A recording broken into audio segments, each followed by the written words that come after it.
Saat ini kita akan membaca Alkitab dan merenungkannya. Mari kita berdoa. Bapa di dalam Yesus Kristus, saat ini kami akan membaca dan merenungkan firman-Mu, karena firman menjadi penuntun setiap kehidupan orang-orang percaya kepadamu, bahkan keluarga-keluarga yang dibentuk oleh Tuhan sendiri. Roh-Mu yang kudus memampukan kami untuk boleh mengerti, memahami apa maksud firman. Di dalam nama-Mu, ya Yesus Kristus, kami berdoa. Amin. Bacaan Alkitab saat ini dari Ibrani pasalnya yang ke-13, ayat 4 hingga ayatnya yang ke-6. Yang berkata demikian, "Hendaklah kamu semua penuh hormat terhadap perkawinan, dan janganlah kamu mencemarkan tempat tidur, sebab orang-orang sundal dan pesina akan dihakimi Allah. Janganlah kamu menjadi hamba uang, dan cukupkanlah dirimu dengan apa yang ada padamu. Karena Allah telah berfirman, Aku sekali-kali tidak akan membiarkan engkau, dan aku sekali-kali tidak akan meninggalkan engkau. Sebab itu dengan yakin kita dapat berkata, Tuhan adalah penolongku, aku tidak akan takut. Apakah yang dapat dilakukan manusia terhadap aku?" Demikian bagian bacaan Alkitab yang menjadi tema perenungan kita, penolong dalam pernikahan. Di dalam Alkitab, mulai dari kitab Kejadian, di situ dijelaskan Allah yang menciptakan Adam juga mengetahui segala sesuatu yang dibutuhkan oleh Adam. Allah yang Maha Tahu melihat kekurangan itu, sehingga Allah bersabda, "Tidak baik kalau manusia itu seorang diri saja. Aku akan membuat baginya penolong yang sepadan dengan dia." Penolong yang sepadan, yang cocok, supaya bisa hidup bersama, berdampingan.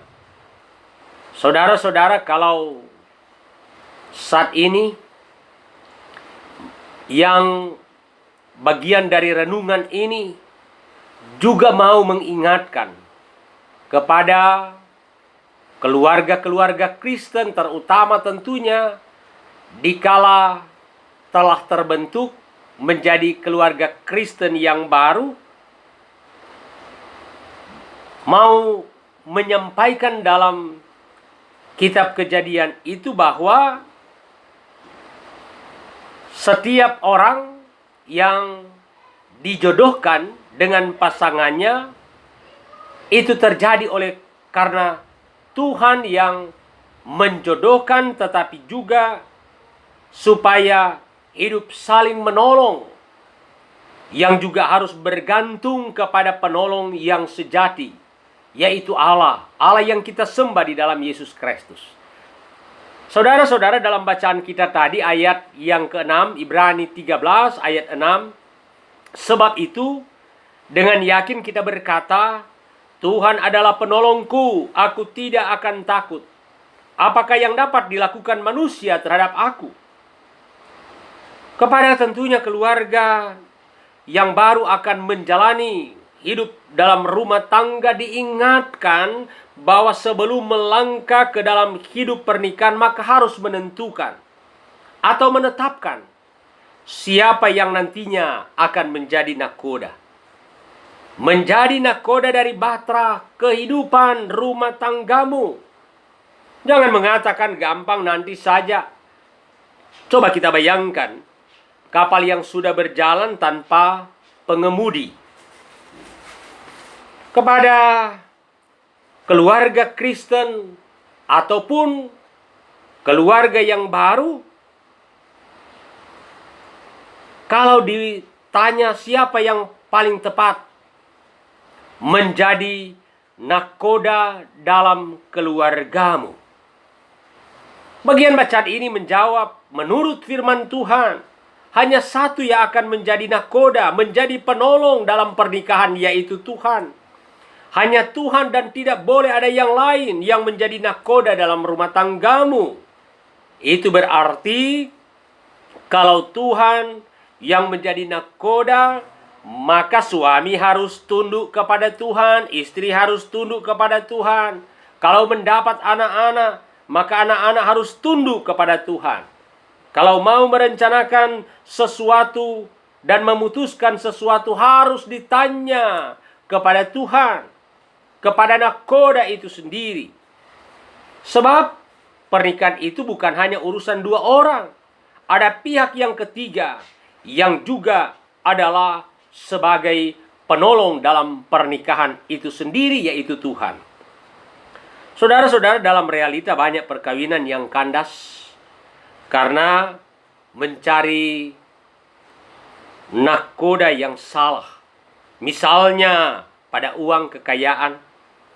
Dalam Ibrani 13 ayat 5, janganlah kamu menjadi hamba uang dan cukupkanlah dirimu dengan apa yang ada padamu.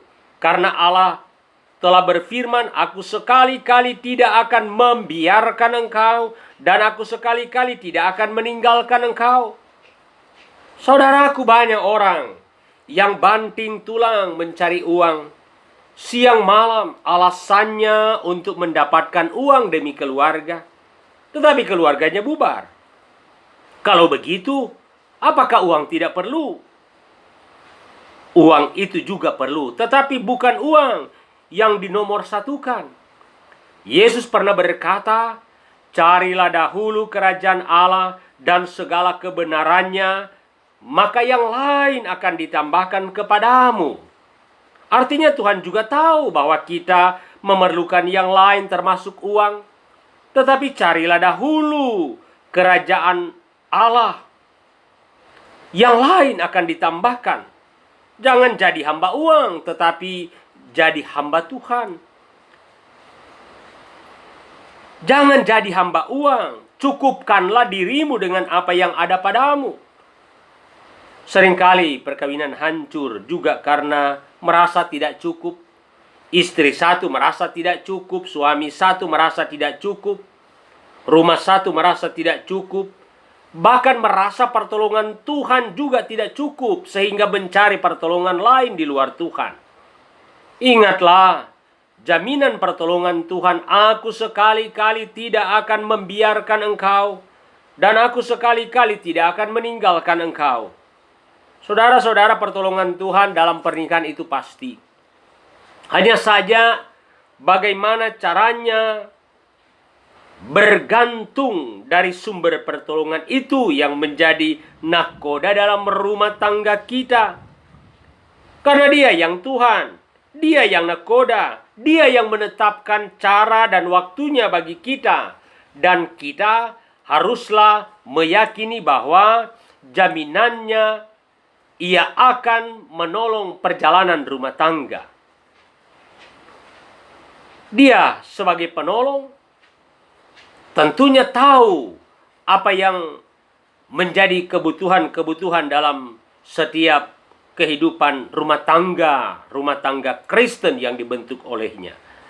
Karena itu saudara-saudara, bagi keluarga-keluarga Kristen yang baru, tetapi juga keluarga-keluarga Kristen yang sudah sekian lama bersama-sama menjalin hubungan dengan Tuhan, ini juga mau mengingatkan bahwa sebetulnya kita dibentuk oleh Tuhan, kita dijodohkan oleh Tuhan antara suami istri yang di dalamnya supaya saling membutuhkan, saling melengkapi, saling menolong.